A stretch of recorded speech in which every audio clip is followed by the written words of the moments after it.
Good morning, good afternoon, and good evening, ladies and gentlemen, and welcome to this to the European Institute for Asian Studies, and welcome to this event online to exchange on the future of Myanmar, 100 days exactly after the coup d'etat of 1st February 2021. My name is Xavier Nuttin. I'm a senior associate and advisory board member of the Institute, and I will have the pleasure to chair this exchange of views with guests speaking from Canada, from Brussels, and from Singapore.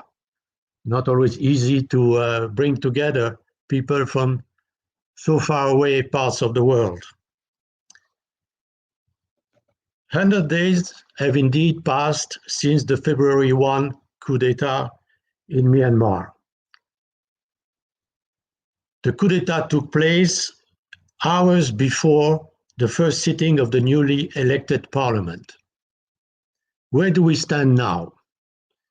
The country has plunged into chaos, and more than 700 people have been killed by the Tatmadaw, the Burmese army, during the daily protest on the streets of the country. Almost 4,000 people, activists, politicians, and peaceful protesters have been arrested. The economy is at a standstill, and the World Food Programme warns of a humanitarian crisis. The sanitary situation is in shambles as the COVID-19 pandemic is not being addressed. The military are once again destroying the country and its population for the sake of their own power and interest. A national unity government, bringing together lawmakers and representatives from the ethnic groups, has been established in mid-April and seeks international recognition as the country's legitimate government. What can we expect for the future of Myanmar? And how can the international community contribute to a peaceful solution, which will be our topics of today. The results of the November 2020 election, which saw a landslide victory for the NLD. The NLD took 83% of the available seats. The results of those elections were used as a pretext by the military to launch the coup. That was obviously well prepared. The military knew, by experience, the political and economic consequences of their actions, and are fully prepared to live with them as they did between 1990 and 2012, when the country was isolated from the international community. So far, the generals have not given any sign that they are prepared to back down, despite the fact that through the civic disobedience movement, ordinary citizens, public servants, and even some diplomats, Burmese diplomats posted abroad, have made clear that they will not accept the situation. In addition, military are not showing any sign to bow to external pressure, and certainly not from the EU or the US. Could the sanctions already decided by the Western powers have any impact? Many analysts think that past sanctions have not played a decisive role to force change 10 years ago, but on the contrary, have created an East-West divide that should be avoided in favor of a coordinated approach. Could it be different this time? We will discuss about this in a few minutes. And could regional powers have greater leverage than the West? Of course, provided that regional powers are willing to intervene, which is far from being obvious. We saw indeed that the 5-point consensus that came out of the ASEAN Leaders Summit of 24th April, with the participation of the Senior General Min Aung Hlaing, was very limited and has already been dismissed by the generals, including the visit by an ASEAN special envoy. China is obviously the strongest and the biggest regional power and has great influence in Myanmar. But its only concern is stability to protect its economic interest and surely not democratic considerations. India is battling a chaotic health situation due to COVID-19 pandemic and has probably little time to engage. Japan and South Korea, on the other hand, could use their economic leverage. To address those issues and to exchange and see the different ideas and viewpoints, we have a panel with three distinguished speakers today. We have Harn Yawnghwe, Executive Director of the Euro-Burma Office. We have Sharon Li-Lian, Senior Fellow at the Institute for Southeast Asia Studies in Singapore. And we have Stefano Fantaroni, the Myanmar Desk Officer at the European External Action Service. I will first give the floor to Harn Yawnghwe to have his views on the situation within Burma and the relationship between the citizens, the ethnic groups, and the recently established National Unity Government. Harn is an eminent representative of the Burmese people. Indeed, his father was the first president of independent Burma. He went into exile after the Tatmadaw seized power in 1992, and after years in Belgium, where he founded the Euro-Burma office, now lives in Canada. Harn also helped facilitate the peace negotiation between the Tencent government and the ethnic organizations, which resulted in the 2015 nationwide agreement. Harn, the floor is yours for about 15 minutes. Thank you. Just a slight correction. I went into exile in 1964, much longer. Anyway, trying to address the situation in Myanmar, it is a very tragic situation because I believe that it was a series of miscalculations that brought us to where we are today.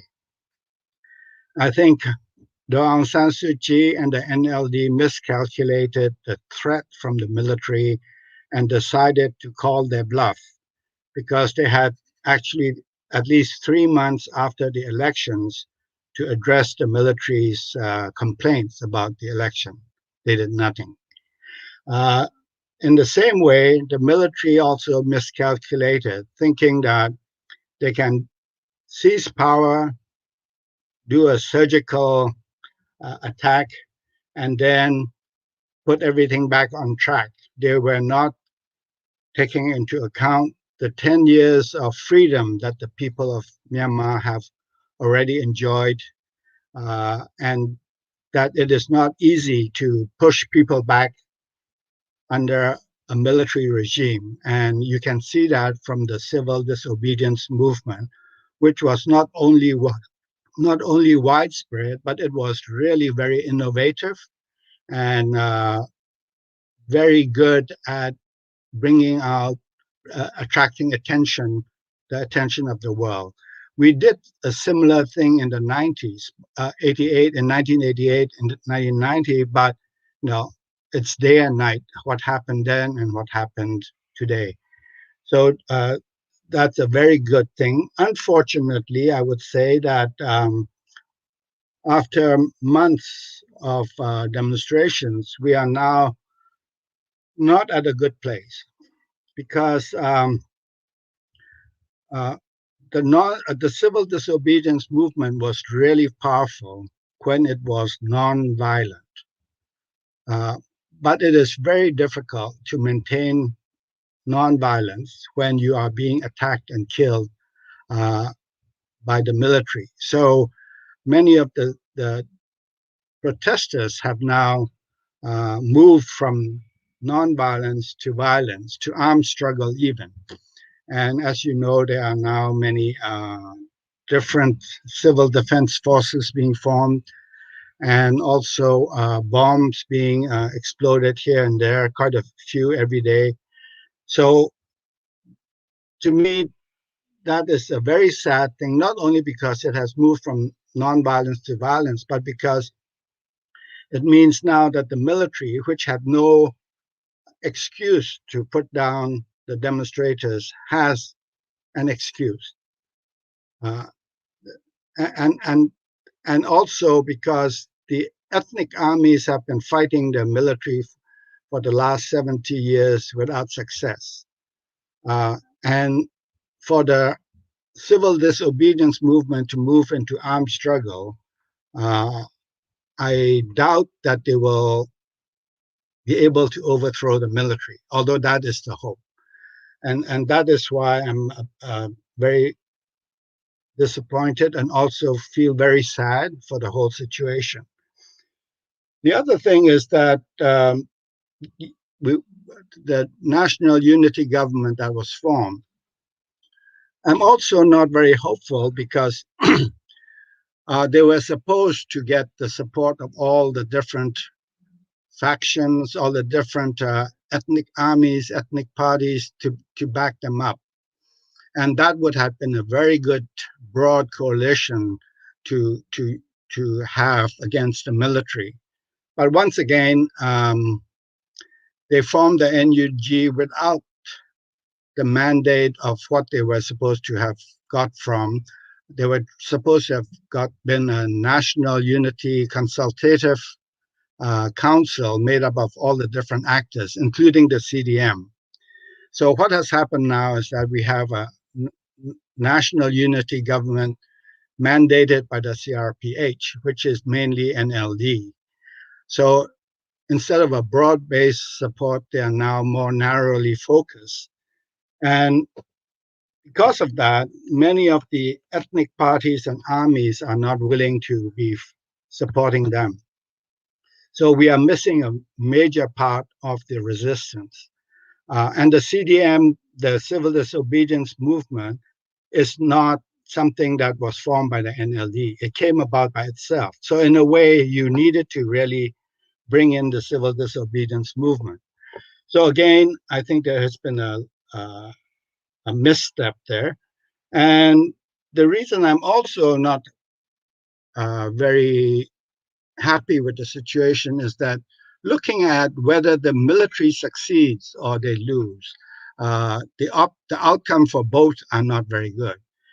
For example, if you talk about the military winning, and the military is hoping that by June they would have put everybody under control, it would still be an army of occupation, but at least they feel that they will have some kind of control over the country.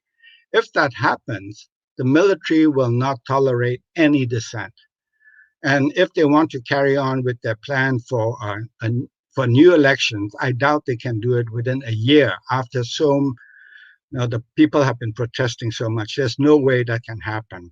And even if it did happen, if it was a free election, the NLD will win again. So the military is not likely to have a free election. So the outcome there is more military rule for I don't know how many more years. It could be even another 5 years, 10 years, like they did from 1988. So that is not a good outcome. The other outcome is that if the army loses, the only way for the army to lose is not because of the NUG forming a federal army or because of the protesters taking up arms.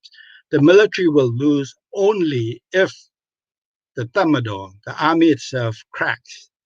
There are splinters within the army, there are factions forming, and they begin fighting each other. In such a scenario, we are looking at a situation of total chaos.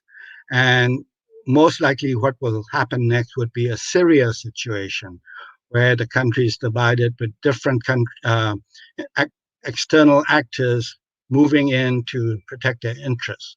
And China is not the only one that has interest in Myanmar. So I would say that all the neighboring countries, plus other investors like Singapore, will have a very high interest to make sure that the country doesn't become a failed state. So there'll be, but the conflict that could come out of it is unimaginable. So the situation doesn't look good at all, as far as I'm concerned. But there might be a ray of hope, in the sense that right now you have two major groups fighting: the military and the democracy groups. But in Myanmar, there's always been a third actor, that is the ethnic groups, whether they're the political parties or the armed groups, armies.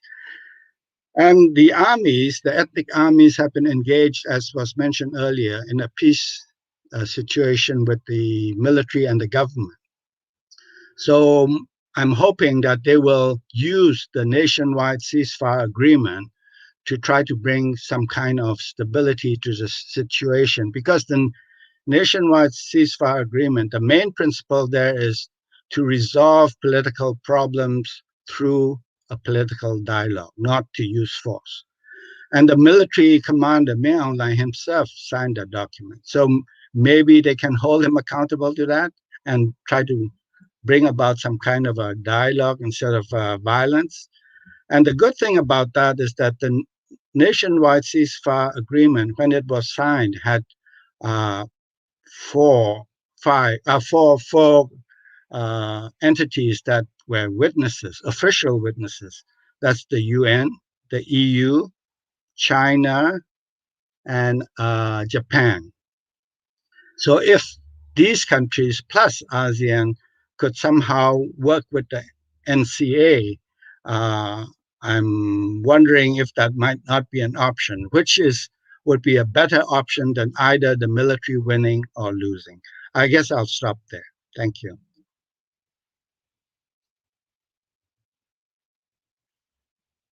We really listened to your not so optimistic approach or views on the current situation, and explaining very well how the coup is the result of miscalculation from both sides, but also the risk of Myanmar becoming a failed state if the army loses or if the army wins. So indeed, the way out that you suggest may be a different alternative that we will certainly discuss further today.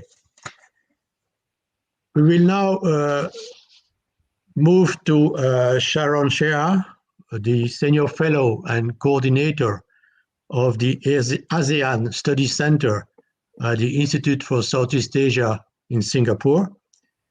Sharon holds a Master in Public and International Law from the University of Melbourne and has worked for the Ministry of Foreign Affairs and the National Environment Agency of Singapore.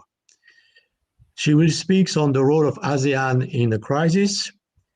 ASEAN, we know, is divided as usual. So not only the EU is very often divided, but ASEAN also is divided.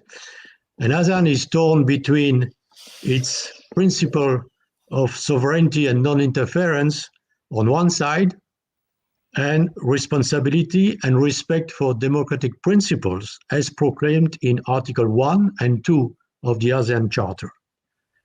So, Sharon, the floor is yours for 15 minutes. Thank you very much, and thank you very much for being with us in Singapore.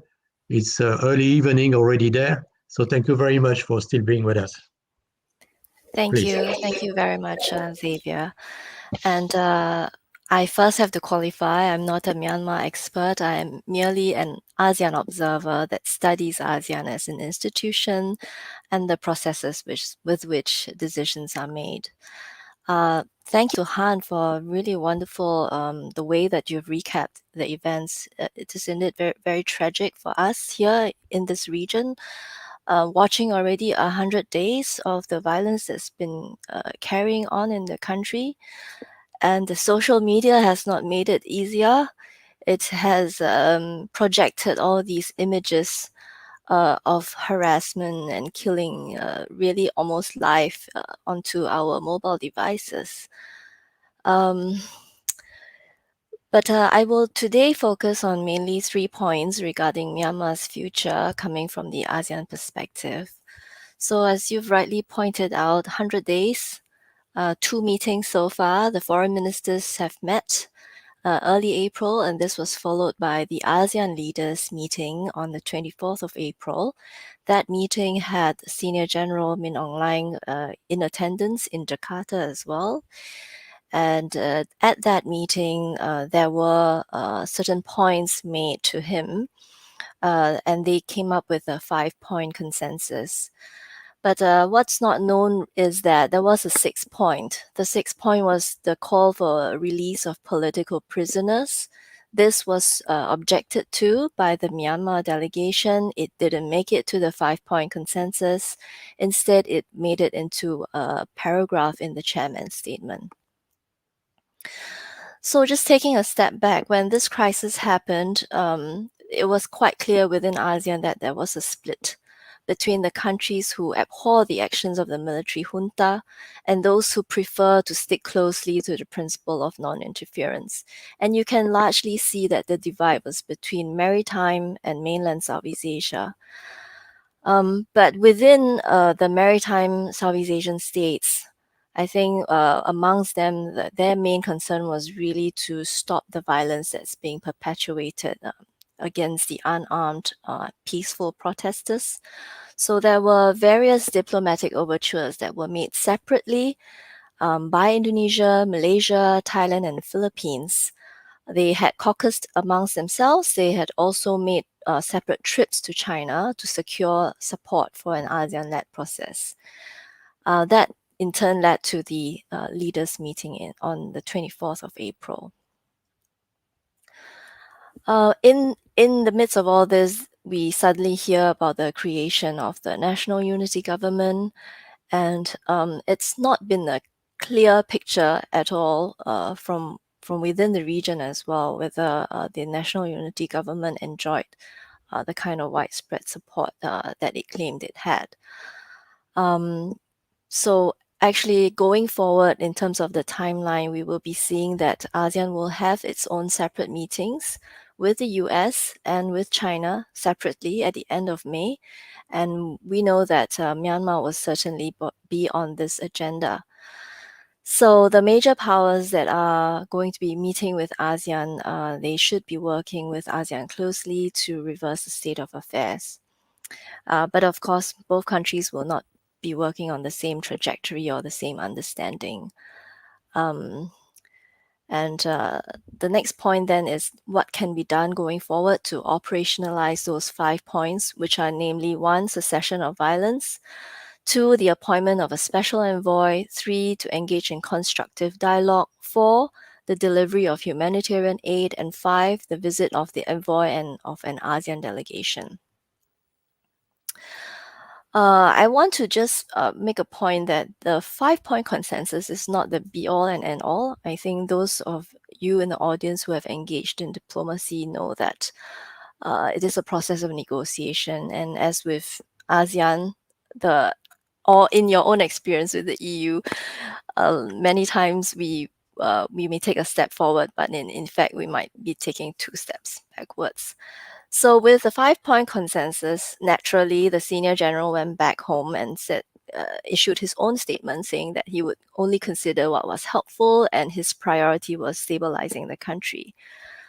But gradually, as we see it, in fact, when you look at the numbers killed in the lead up to the summit itself, there's actually been a slight tapering off of the killings. And then thereafter, fewer reports of deaths, but an increase in the number of arrests. And in fact, the ethnic armed organizations were taking a lot of the heat over the weekend. The fighting was occurring nearer to the borders. So back to the 5-point consensus. Well, ASEAN has no choice but to follow through with the process that has already started. So as I said, the temptation would be to treat the 5-point consensus as the be-all and end-all, but it is not so. I think it's a continual process. So what can they do? First, ASEAN has to name its envoy, which is already 3 weeks late. But as I understand it, there must have been some consultations happening within ASEAN in the 3 weeks. We understand that also that this naming of the envoy will take place soon. Our Muslim countries in this region are still having their Ramadan period, a period of fasting, and they will be breaking that or coming out of that on Thursday. So hopefully we might get some news about who that envoy is. So the second, the world together with ASEAN must now provide a very clear and powerful mandate to ensure that the envoy works closely with the UNSG's own envoy and other stakeholders. And the third is to endow this envoy and the delegation with resources to work with. And by resources, I mean, to facilitate the meetings, to facilitate the entry into countries, even if this means that certain quarantine rules are relaxed for the persons involved, I think it must be done. So just going down to very practical levels. One of the other questions that was posed was, what can the international community do to help? We constantly hear about this, that the international community should help, must help. So Myanmar's permanent representative to the UN in New York has called for help. People in Myanmar are also asking for the responsibility to protect to be invoked. Unfortunately, the global situation is not what it used to be. The US itself is pulling out of Afghanistan after 19 years, despite the future in Afghanistan remaining very, very uncertain. So the kind of appetite for and the effectiveness of foreign military intervention by the major powers is very much in question today. And it's unlike in 2008 when the French foreign minister called for R2P in order to forcibly deliver humanitarian aid to Myanmar after Cyclone Nargis. And you can see in that instance that the reception towards R2P amongst the developing states was not positive at all. And that was probably what spurred ASEAN on to set up its own mechanism to help with the delivery of aid. I also have argued in a separate piece that the R2P at its core, without being invoked together with Chapter 7 of the UN Charter, it actually in effect talks about the responsibility of sovereignty, and it carries 2 points. First, no legitimate state can deny its responsibility to protect its own population, and second, fellow states must assist the troubled state in discharging its duties. So clearly in this neighborhood, ASEAN would be Myanmar's closest neighbors, and ASEAN fellow member states has its duties to help Myanmar out of the current crisis that it is in. But unfortunately, this idea is seen by some ASEAN states as running counter to its very beloved principle of non-interference. So we come down to this fact. ASEAN has very little leverage over the military junta. ASEAN is created in a way that's very different from the EU, which does not give the institution leverage over its members. So now it's up to the international community to create those levers for ASEAN to push or to pull. And what do I mean by that? For instance, ongoing UN development aid that's earmarked for Myanmar should be taken off, like what New Zealand has done, so no development aid until there's improvement in the situation. Humanitarian aid, be it for COVID-19 or other types of aid, should be channeled through ASEAN. And let's not forget, we are in this century's biggest public health crisis. Myanmar is in the middle of a coup and as well as an outbreak. Its essential workers, medical doctors and nurses, decided to join the CDM. So assistance is urgent and much needed, and it should be coordinated. Third, put Myanmar as a priority country in the COVAX program, conditional on certain limits or certain restraints. Make sure that that aid is multilateral. The vaccines are coming from different sources and not a single source. Multilateral bank loans that are taken out by the previous NLD government should not be allowed to proceed as business as usual. I think that should be quite commonsensical. ASEAN needs resources, personnel, and funds to coordinate the aid, to put feet on the ground. So put out all of this aid, resources, funding, personnel into a sort of escrow account that's held by ASEAN, and have ASEAN draw up an agreed timeline and actionable points, and keep the representatives, the Myanmar representatives, reporting back at each meeting on the progress. Actually, this was done before when Myanmar was negotiating its own roadmap to democracy. And on its part, ASEAN itself must not treat meetings, whether at the foreign ministers level or summit level, business as usual. Even at the working level, technical or scientific meetings, it must not be BAU. It must be in every chairperson's talking points to call for a progress update from the Myanmar rep, hold them accountable, stress the points of cessation of violence, constructive dialogue, reconciliation, keep this pressure on and make sure that every representative is held accountable. Make it very uncomfortable for them to be present without showing progress. There's also been calls for ASEAN to impose sanctions. Unfortunately, no, ASEAN countries will not unilaterally impose sanctions.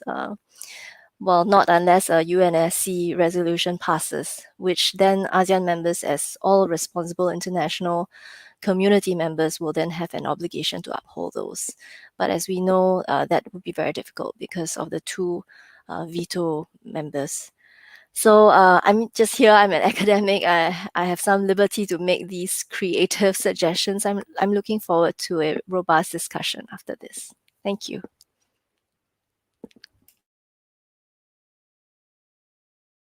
First, the background and the history of the ASEAN reaction and meetings and decisions, and also to say very clearly that it is ASEAN responsibility and duty to help fellow member states of ASEAN. And also very interesting that you mentioned that ASEAN should do it, but needs the support of the international community to be able to be efficient, because otherwise they have very little leverage. But if ASEAN has no leverage on Myanmar, then who has leverage? That's certainly a point we can discuss very much. Before I give the floor to Stefano, may I remind everyone that if you wish to ask questions to our speakers, there is a way to send your question, to write down your questions and to send it. And I will certainly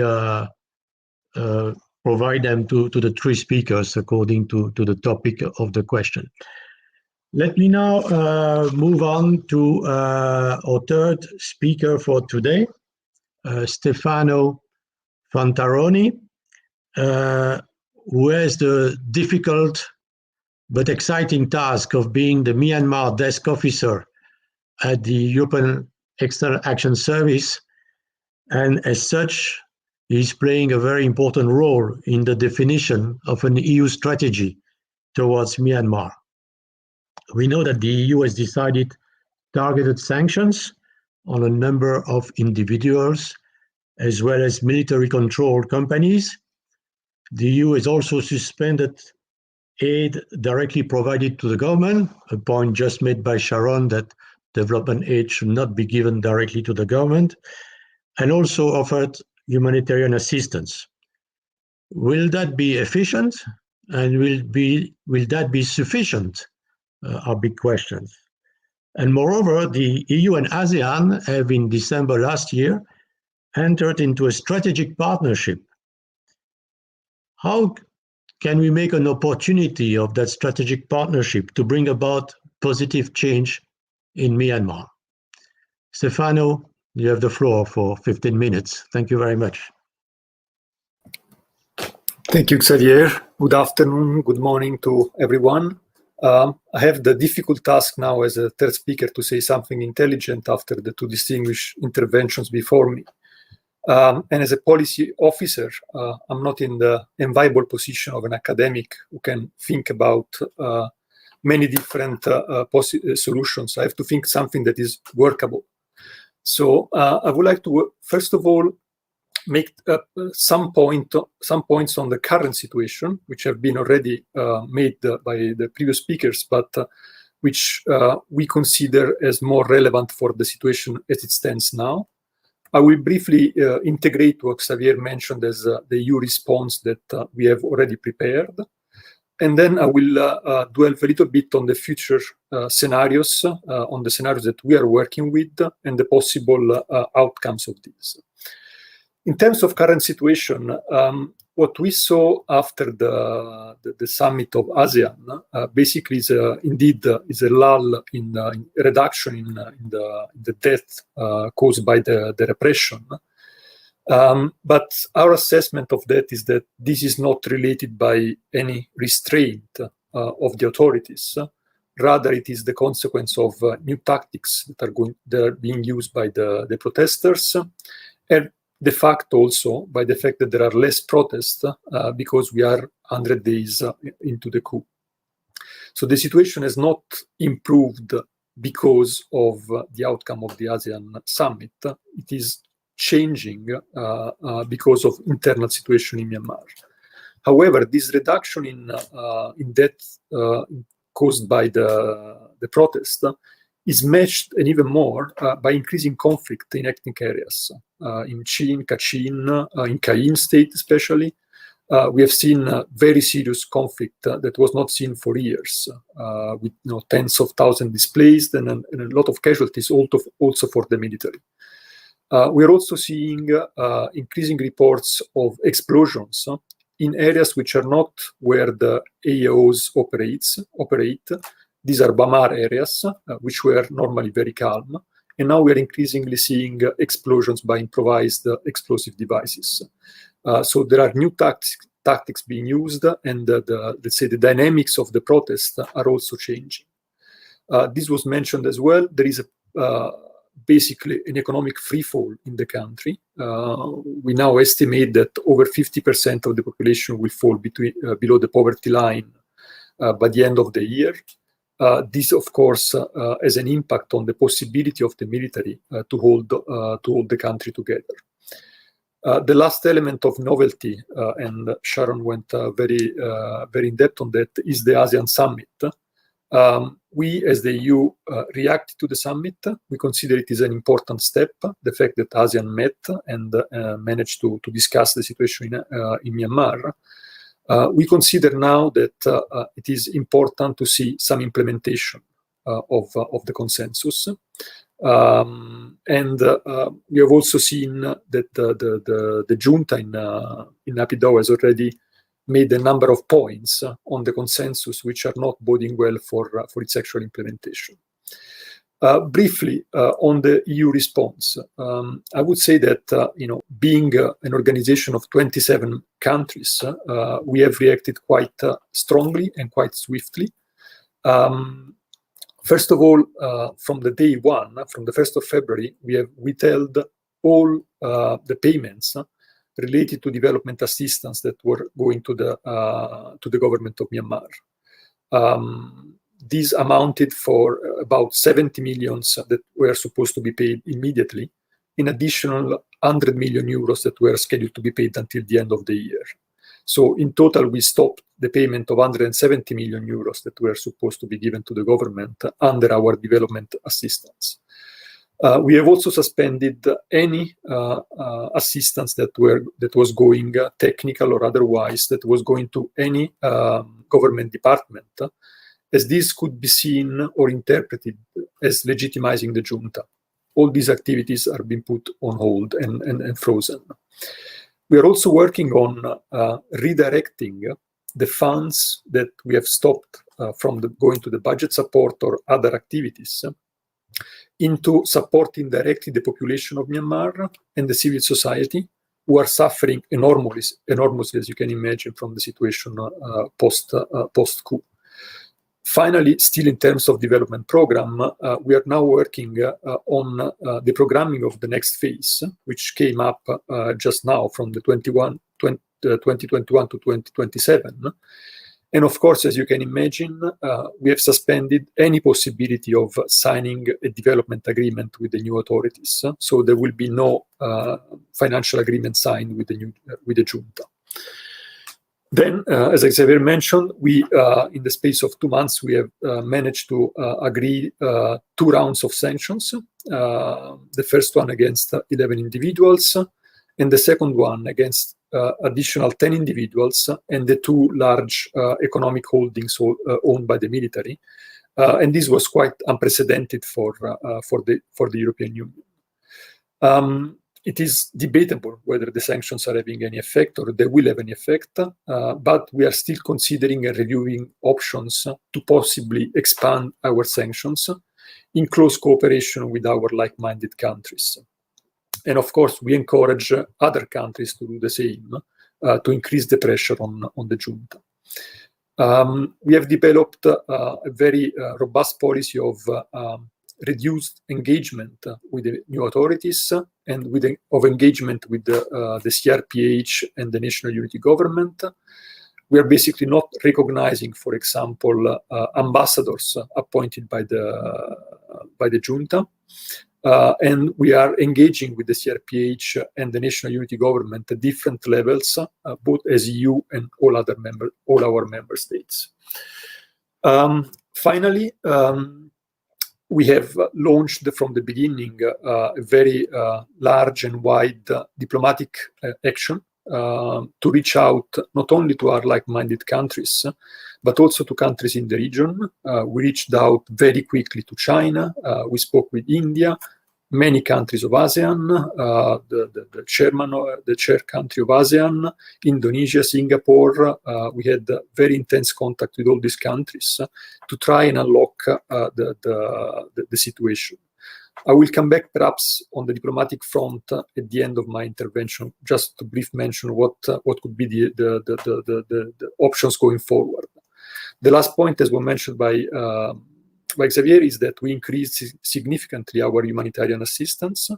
We allocated over 20 million euros only in 2021 after the coup, and none of these funds are going through the government or through ASEAN. They are going through trusted partners on the ground in accordance to the principle of humanitarian aid distribution. I move now to the scenarios that we are working with. We are basically working on 4 possible scenarios. The first one, I would say at this point in time, quite unlikely, though it was mentioned, an implosion of the coup. There are cracks in the military, and all of a sudden the coup implodes and we go back to some sort of democratic process again. We consider this quite unlikely at this point. The second scenario would be some sort of negotiated democracy, whether this is developed internally or with the support of external partners like ASEAN. This would entail some sort of controlled transition, like it was started in 2011 by the then junta, towards more or less democratic elections at some point in time. For the reasons that were mentioned, we consider this one also quite unlikely, because the positions are definitely very entrenched at this point, and it looks unlikely that something can be negotiated between the two sides. The first scenario, I think, is more realistic, is the consolidation of the military rule for an indefinite period of time. This is certainly a possibility, especially if the junta is able to withstand the pressure of the international community and the pressure of sanctions. So this is certainly a possibility, and the repression will go on for a number of months and years. The fourth scenario, unfortunately, which for the time being we consider the most likely, is a scenario of possible civil war or failed state, in which basically the military is able to control only a smaller part of the country, with violent conflict going on in all the ethnic areas, and increased violence also in Bamar areas in the mainland, I would say. As we are seeing with the change in tactics of the protest, this is a very likely scenario. The military is not yet in control of all the levers of the country. The CDM movement is still ongoing, though it's reducing. The economy is basically at standstill, so the military is not really firm in power at the moment, and there is a possibility that a real possibility that Myanmar becomes a failed state. Now, I will end with two small predictions, knowing that predicting the future is always difficult, and it is even more difficult to predict the future of Myanmar in this situation. The first point I will make is that whatever the outcome of this crisis will be, is not going to deliver a return to the situation that was before the coup. There will be no return to the status quo ante. There will be a different solution, whatever the solution will be. This is something that we can be reasonably sure about. The second prediction I would make is that notwithstanding the welcome efforts of ASEAN, the key of any solution in Myanmar lies in Beijing, lies in the main partner of Myanmar, who holds the keys for exerting significant pressure on the military to reduce the violence and to go back to some sort of democratic process. And my impression is that China will only decide to intervene and to put its weight into the crisis if and when its economic interests are at stake. This has not happened so far, despite sporadic incidents. And so unless this feels threatened, it will be unlikely that the main player will enter into the game in view of a solution. But I think it needs to be tried. China wants to be playing the role of a global power. And global power comes with global responsibilities. It is important. There is a crisis. It needs to be tackled. Now, in terms of ray of hope, as Harn mentioned in the beginning, what can happen towards in that scenario? First of all, the ASEAN process is key and it's central at this point, but it needs to be supported. It needs to be supported by other players, including, as I mentioned, China, including those who have leverage on the junta and on the opposition. In this respect, I think the mention of the ceasefire agreement is quite important because there are a number of actors that could be brought forward by using the ceasefire agreement. And the ceasefire agreement basically is a process, is a political process to address political crisis inside Myanmar. So it would be the process necessary to unlock the situation. The international community should work in that perspective, in supporting ASEAN without replacing ASEAN as the key player in the current crisis. So I will stop here, and I'm ready for answering any questions. Thank you. Thank you for first detailing and explaining the EU response to the coup, mostly with regard to development assistance and humanitarian aid. The picture you gave of the four scenarios are not very optimistic. And certainly some of us, we hope that the EU can play a stronger role in avoiding the worst of the scenario, even if, as you mentioned, key to any solution lies with China. But certainly the EU can and should, at least in my view, play a role in supporting ASEAN. We have a few questions which have arrived already. So I will have a first round of the questions. The first three questions, we have two questions for Sharon and one for Harn. For Sharon, but of course the Harn and Stefano, you're most welcome to contribute as well to the answers, is a question on responsibility to protect. You have been mentioning R2P. Is it realistic to think that it can apply or invoked in the case of Myanmar? Previous experience, I don't think, has shown that it was working too well. Although, if I remember correctly, ASEAN always claimed that they started to provide assistance following Cyclone Nargis with the ASEAN Center for Humanitarian Assistance, which is a kind of R2P. And the second question, Sharon, is you mentioned Thailand in your speech. And I didn't hear that, but according to the question, you said that Thailand, as a government, is pushing for action on Myanmar. Is that correct, or what is your view on the role played by Thailand in the situation? And Harn, there's a question about the national unity government, which you mentioned was not totally representative of all the different sides. But the question is that, is it not more important to not to divide the opposition, but to do everything to delegitimize the junta instead of looking at holes or missing points in the national unity government? So maybe we start with Sharon on those two questions, R2P and Thailand. Right, thank you.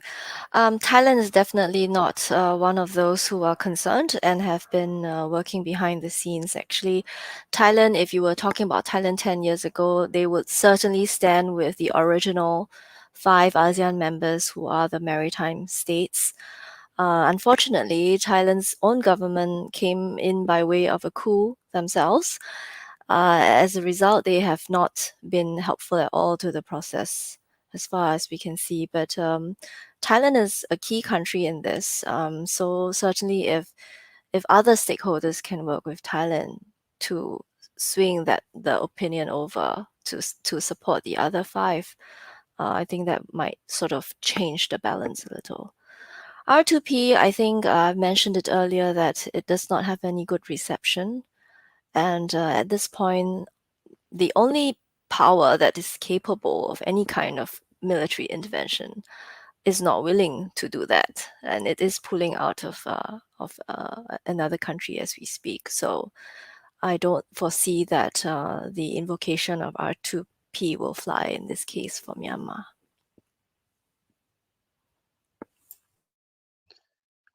Harn, about the national unity government, and I see there are more questions about the national unity government. So if you could give your views really on what it could do and how it could reinforce its popular support.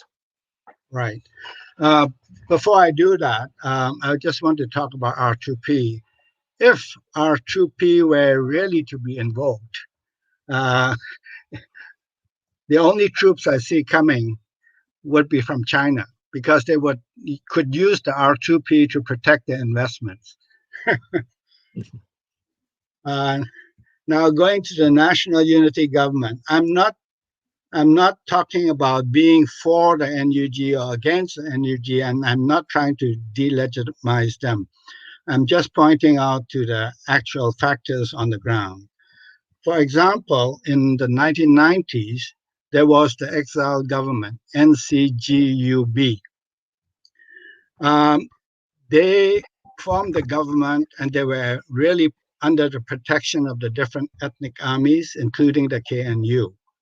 And even at that point, they would not allow the KNU to be part of their government, because they said they are the only legitimate representatives of the country. In spite of that, the Karens really supported them, to the extent that the military attacked the Karen headquarters, captured it, and broke up the Karen army into 2. So they were really supporting the government in exile. But when the NLD government came to power, was the KNU recognized at all for its support of the democracy movement? No. Were they thanked for the support? Nothing. Were they given any role in the government? Of course not. So I'm trying to say that what is there today that the NUG can offer that will really make it worthwhile for the ethnic groups? They can support it, definitely. But what is there in it? Will they actually get something after the military is defeated? Actually, if they support it, they will become the targets of the military, because the NUG has got no address or no location, but the Tatmadaw knows where the KNU is, where the KIO is, where the CNF is, and they will definitely become the next target for sure. They are already being attacked right now, and the only reason that they haven't been attacked full force is because there is the NCA, and the military keeps saying, we are keeping to the NCA, we are only attacking the groups that attack us, and we are not yet moving away from the NCA. So that is the dilemma for the ethnic forces, not that they don't want to support the NUG, but even if they wanted to support them, is the NUG actually listening to them? Because they really advised the CRPH about forming the NUG and really supported the forming of the National Unity Consultative Council, but the CRPH ignored all of that and formed the NUG. So what do you do? And the same problem is what you do with the Rohingya problem. None of the NUG, I mean, some of them have apologized to the Rohingya people, but they have not included any Rohingya in their government. Now, I'm not trying to pick holes, but I'm trying to say, if you're going to really have a broad-based support to counter the military, you need to do all these things. Without doing that, if you try to carry on as before, saying you are the only legitimate representative of the people, it's not going to work. The CDM is not even part of the CRPH. The CDM is there in spite of the NLD, not because of the NLD.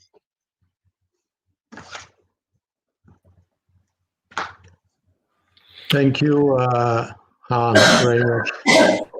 Before I move to, we have a series of other questions on ASEAN credibility, on Indonesia and others. I want to introduce David Kamru, who is also a senior associate of the European Institute for Asian Studies, but it's more importantly the senior research fellow and adjunct professor at Sciences Po in Paris, and he's been working very much on ASEAN, and he would like to offer his views and make suggestions on how EU-ASEAN regionally can contribute. Thanks very much for the invitation. Can contribute to the Myanmar crisis. So, David, if you could make it rather short, 5 minutes, so we have more time to keep discussing and exchange and explain your views, please. Thank you. Okay.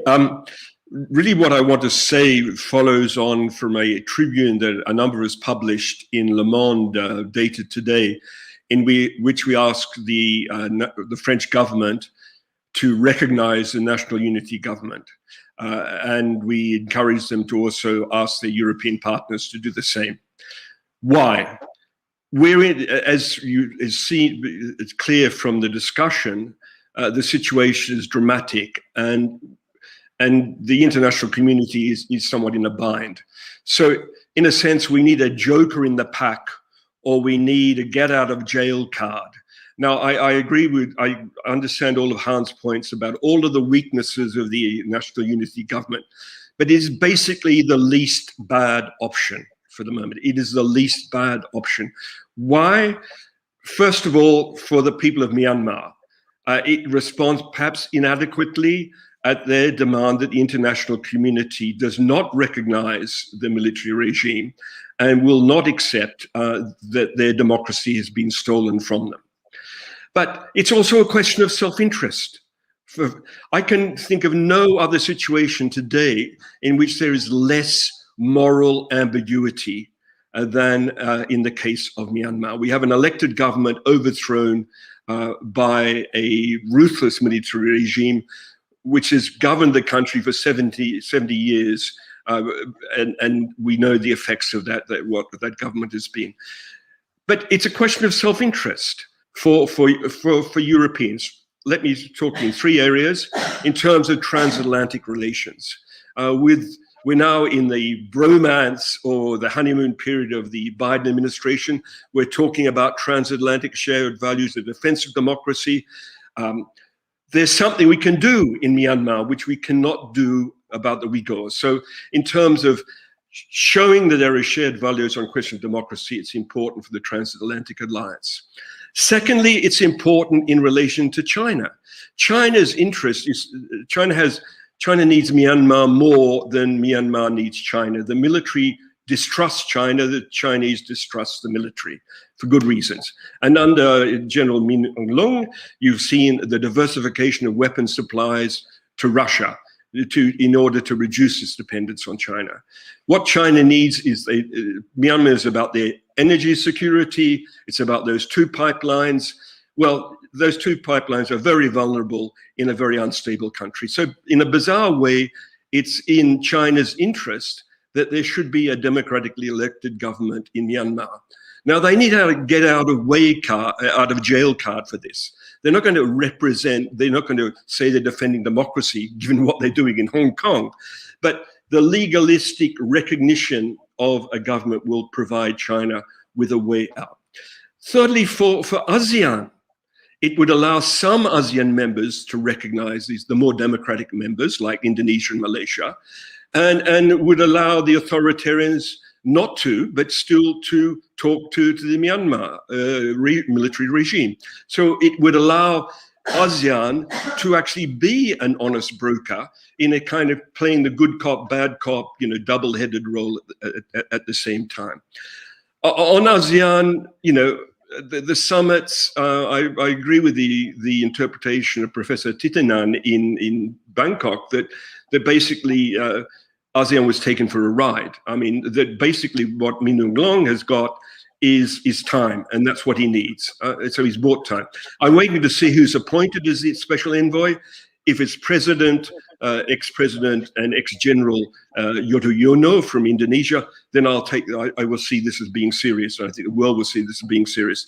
If it's some minor official, then it will simply be a nuisance for the junta. Finally, it's also a way of sending a message to Russia. Russia is playing this pernicious game in Myanmar as part of the promotion of authoritarianism throughout the world. So it's also a way of sending a message to Russia. So to sum up, both in the interest, despite its imperfections, and I acknowledge all of those, with the National Unity Government, it is the least bad option available to us, recognizing that government would allow the application of the principles of R2P through a request of a legitimately recognized government. So the key question is legitimacy at this point, and this will get us out of the bind we find ourselves. Sorry for being longer than perhaps 5 minutes, and thanks very much for having this occasion to be able to intervene. No, thank you very much, David. And I think what you explained is very important. And maybe Harn will want to say a few more words again on your proposal.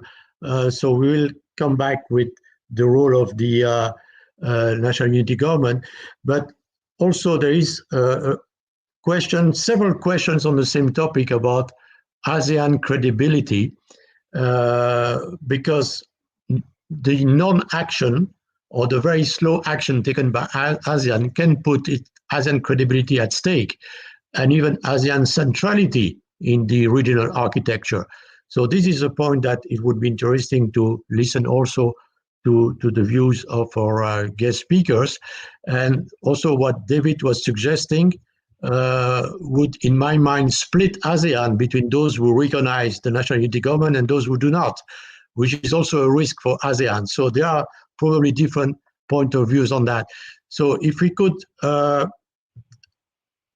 answer Harn on this National Unity Government, and maybe Sharon on the ASEAN centrality and credibility, and then we have several other questions that will follow.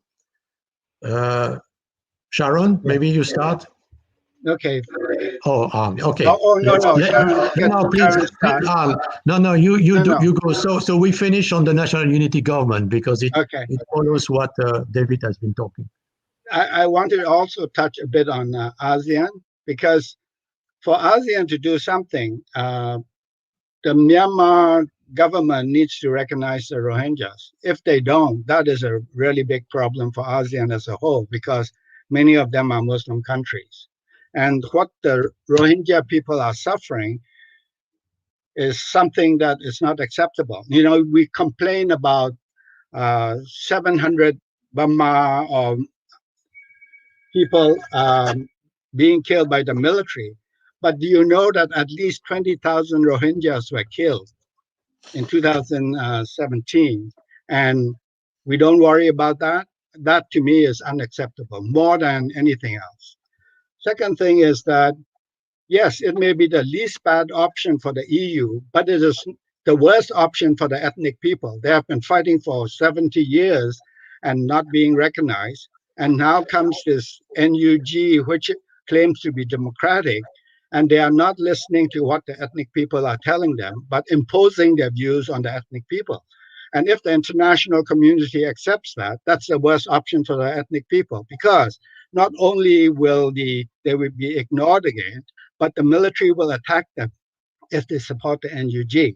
And so when the military attacks, they don't attack the armed forces, they attack the villages in the area. So they are putting their own people at risk.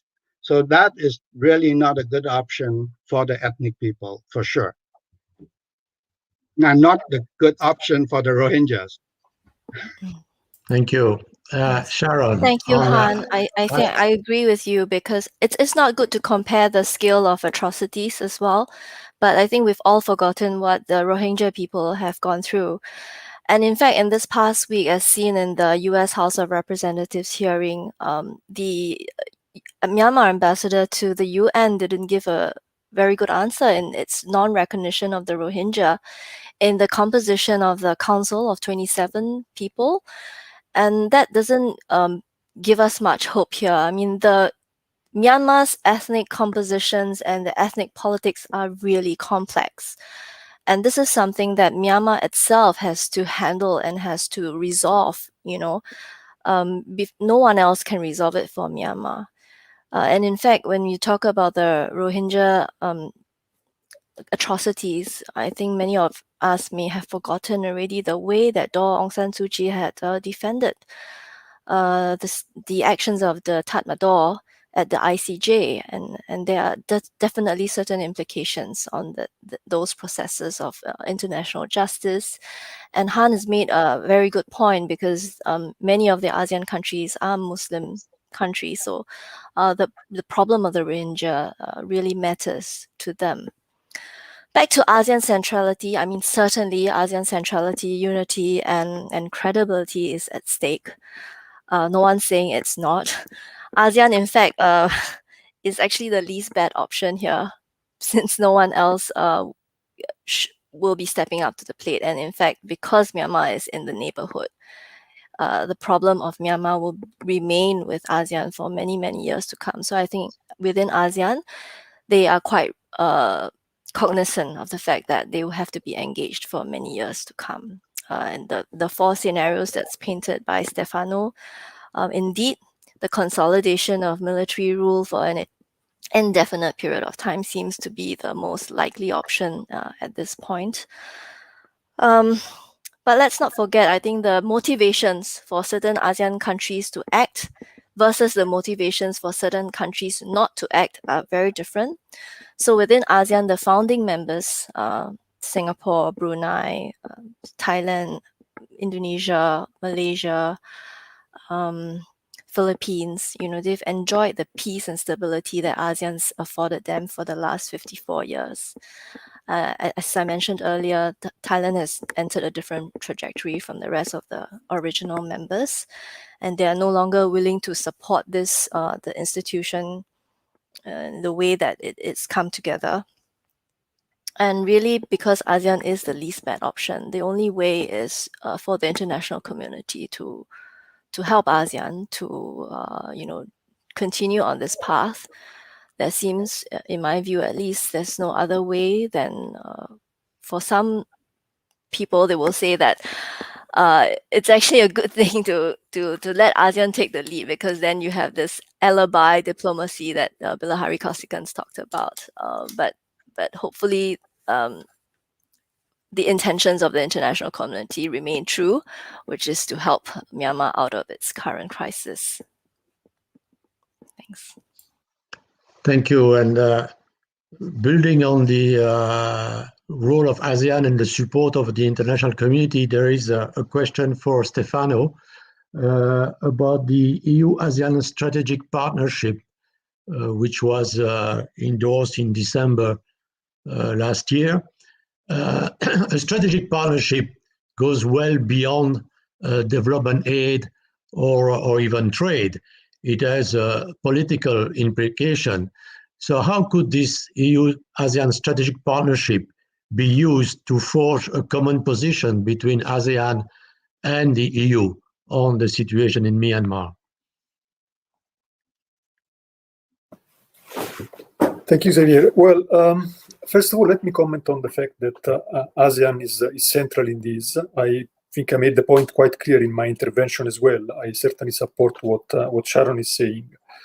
Now, I think that the fact that ASEAN managed to have a summit, it saved its credibility and centrality in the crisis.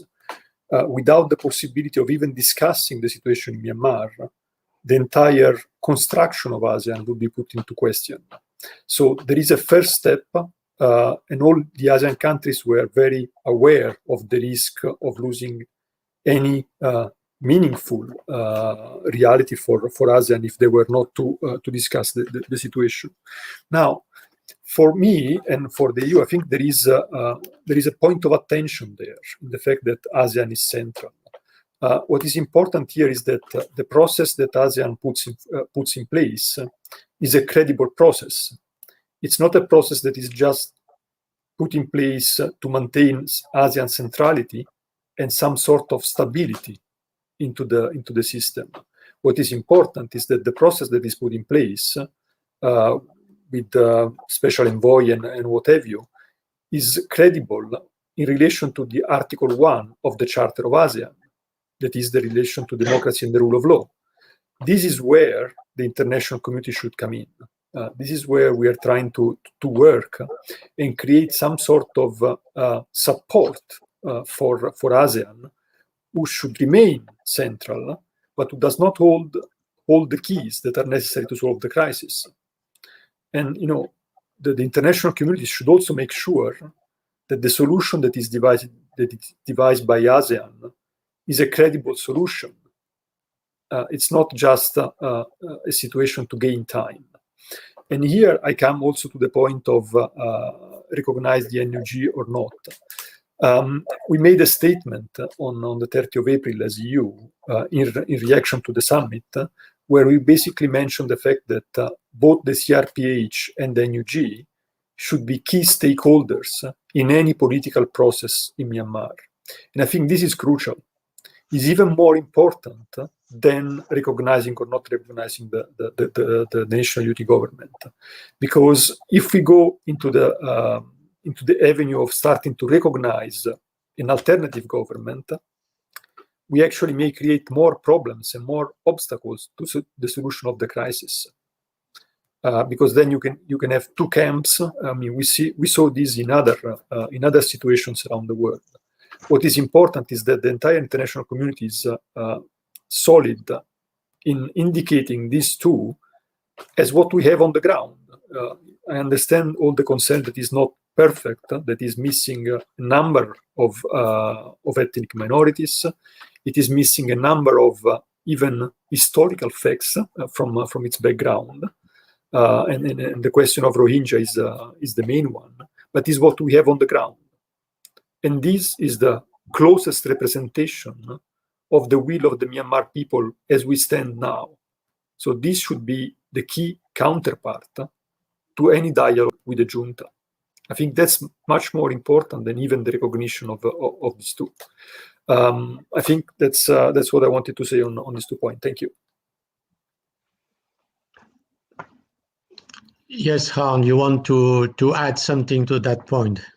I agree. I want to say that I agree with Stefan that for the solution to come, you need the Tatmadaw there for sure. You can't find a solution without the Tatmadaw.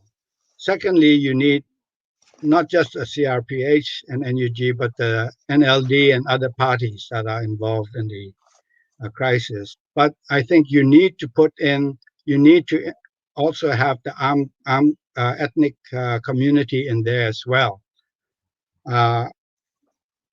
And of course, I would say in that when you're talking about the ethnic community, that would include the Rohingya somewhere down the line, maybe not right away.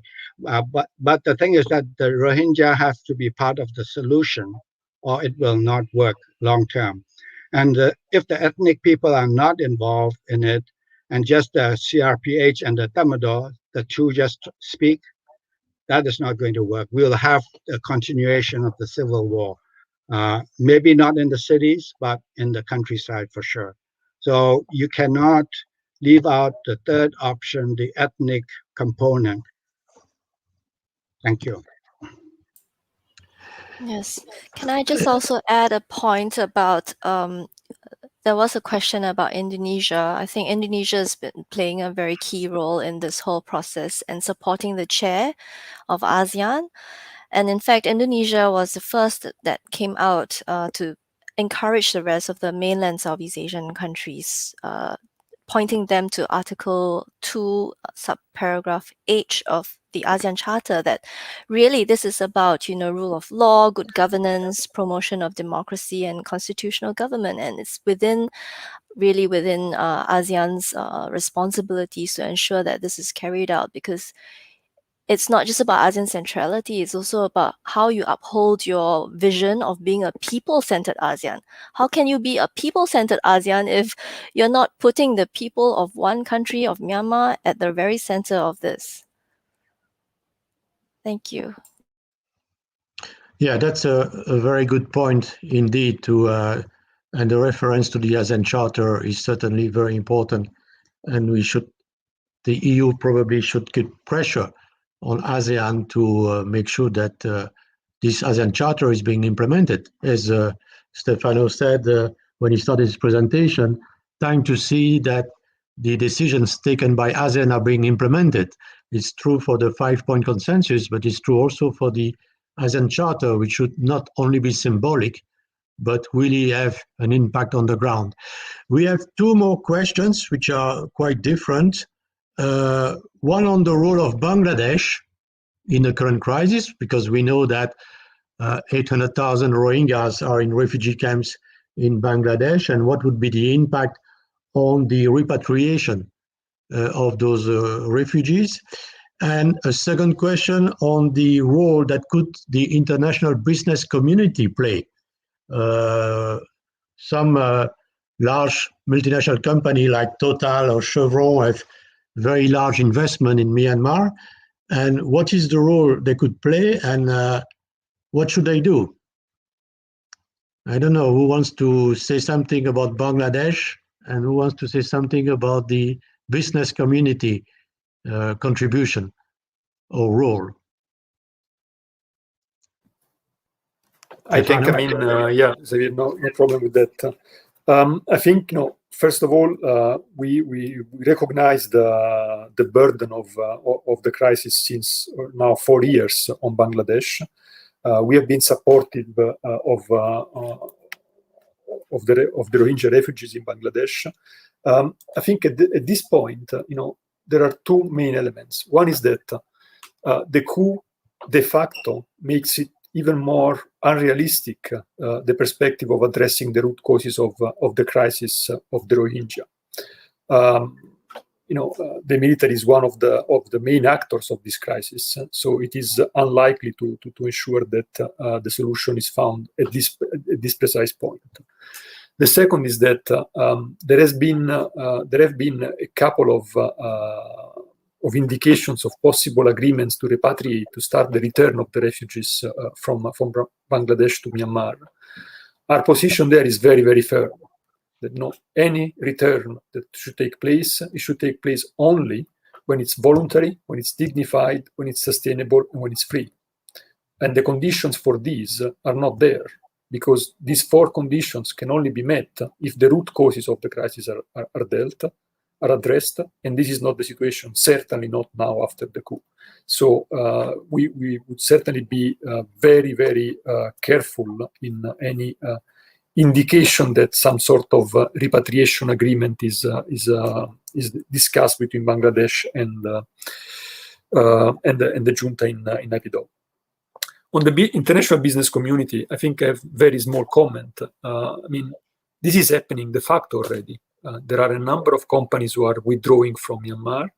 There are a lot of companies who have been suspending orders from Myanmar because there is a reputational risk now, in addition to the risk of the country being at standstill because of the CDM.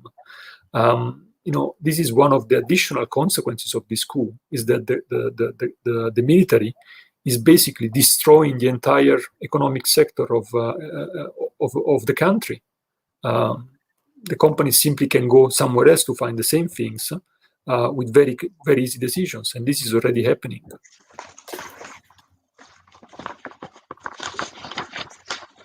We still have 10 minutes left.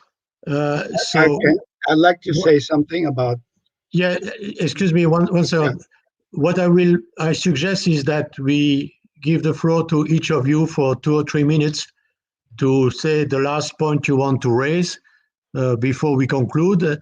So Harn, you can say what you want to say, or even say a more general conclusion if you wish, and then we will move to the other speakers.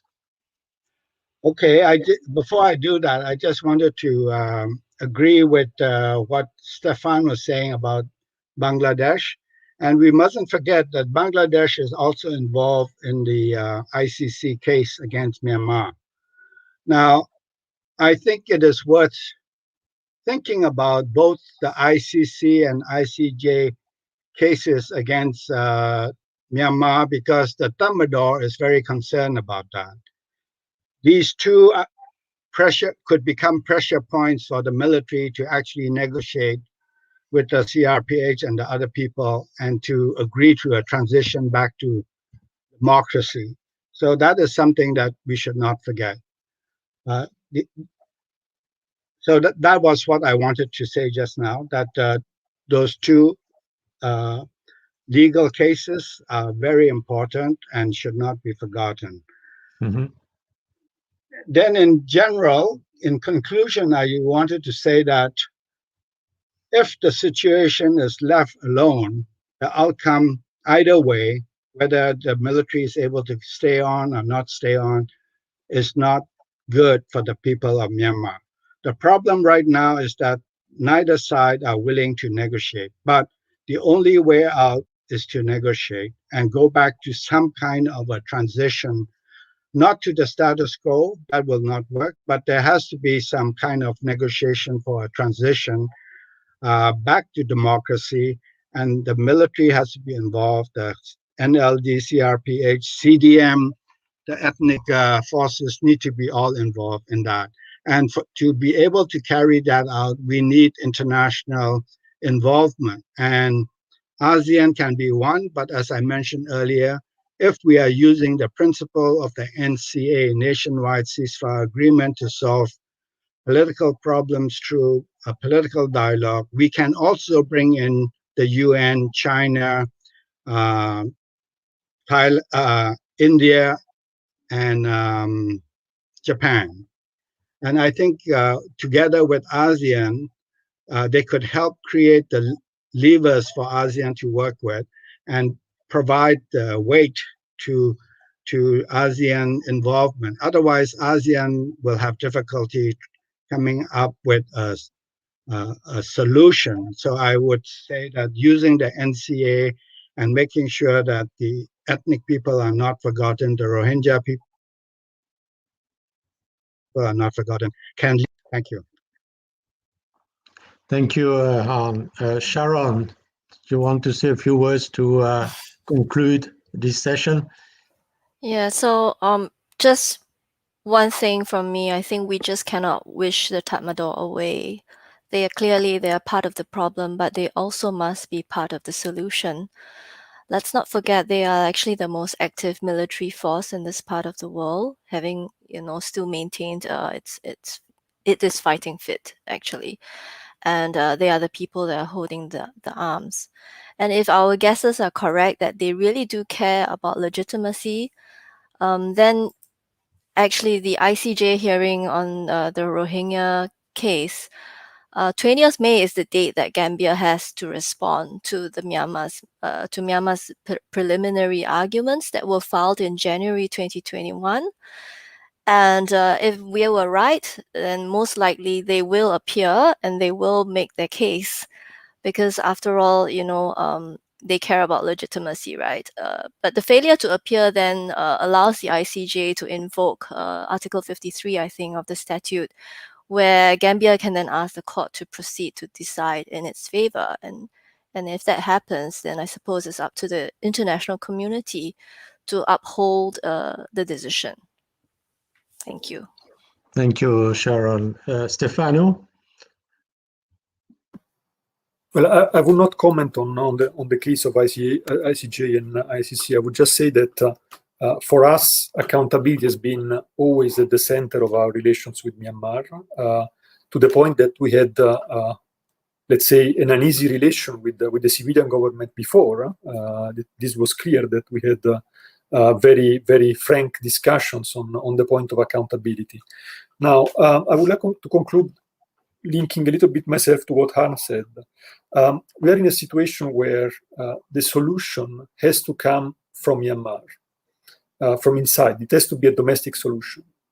For this, one cannot ignore the NUG, the CRPH, the ethnic armed organizations, the key stakeholders that are in the country, and one cannot ignore the military. They should be part of the solution. That is self-evident, I would say. Unfortunately, the domestic solution cannot work alone. It needs regional support, because this is a crisis that has the potential, that is already having regional repercussions, not least in migration, in security, and what have you. This is where ASEAN comes in. ASEAN is the central regional organization. It has its own very raison d'etre at stake in this crisis. They already failed miserably, I would say, on the Rohingya crisis.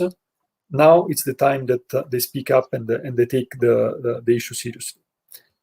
But paradoxically, even the regional solution is not sufficient, because ASEAN itself, they don't have all the keys to solve the issue there. There is a need for support from the international community, with a number of key players. Now, and here I come to the point that Harn was making. I think the NCA is the element that brings all these three elements at the same time. It brings a domestic framework, it brings a regional framework, and it brings the international support for it. So that, I would say, from our point of view, this is a very reasonable way forward. Thank you. Thank you, Stefano. Maybe David, you want to add one word before we conclude? No, I think a number of points have been raised. I think with the benefit of hindsight, perhaps it was an error to have taken Myanmar to The Hague on the question of genocide, although it was morally the right thing to do, rather than war crimes, because war crimes would have been directed against the Tatmadaw, and that would have meant that perhaps Aung San Suu Kyi wouldn't have felt the need to go to The Hague to defend the Myanmar state. That's the first point. And on the other point that was raised, I think very justifiably by Harn, by the lack of inclusivity, the lack that the NUG is not inclusive enough with the ethnic groups. That could become, in discussions, a precondition for recognition with that government, that there must be, the federal constitution must become something more real than something simply a vague idea. Thank you. Well, we're coming to an end of this most interesting debate and exchange of views, and I wish to thank all the four speakers, and I wish to thank all the participants for their questions. There was a lot of food for thought. I think everybody agrees that the Myanmar crisis requires a regional solution, and that the best organization is ASEAN as a regional organization, but ASEAN requires, of course, support from the international community, and that might be the most difficult. We will also be thinking, and we can be talking and discussing more about those 4 different scenarios that were discussed, none of them being very optimistic. And the fact that to have a solution, everybody must be involved in a political dialogue is key to the solution. But for the moment, we know that the military will not want to talk with the Rohingyas, will not want to talk with the CRPH, will not want to talk with the civic disobedience movement, will not want to talk with the national unity government. So unless, as Sharon said, the military are there to stay because they are the largest force, unless they agree to a dialogue, and they even refuse to have a dialogue with the special envoy from ASEAN for the time being, it will be hard to find a solution. But I hope all the partners, all the organization, all the members of the international community will keep putting some pressure to find a solution for the sake of the Myanmar citizens. And ASEAN will indeed remember that it's a people-oriented or even people-centered organization.